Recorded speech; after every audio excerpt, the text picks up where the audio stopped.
یہ بتاتے ہوئے بیحد خوشی ہو رہی ہے کہ آج ہم سب اپنے ملک کا 74 یوم جمہوریہ منانے کے لیے جمع ہوئے ہیں۔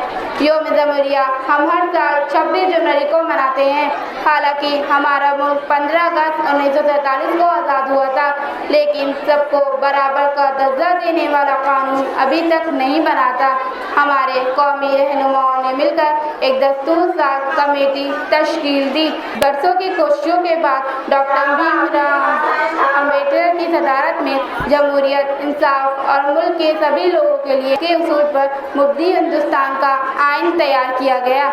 اس دن 26 جنوری کو یوم جمہوریہ کے نام سے جانا جاتا ہے۔ اس دن کے حوالے سے ملک بھر میں مختلف مقامات، پروگرام، تقریبات منعقد کیے گئے ہیں۔ اسے زیادہ اسکولیں، مدرسوں بڑی دھوم دھام سے منایا جاتا ہے۔ جمہوریہ ہمارا قومی تہوار ہے۔ اسے ہر مذہب کے لوگ مل جل کے مناتے ہیں۔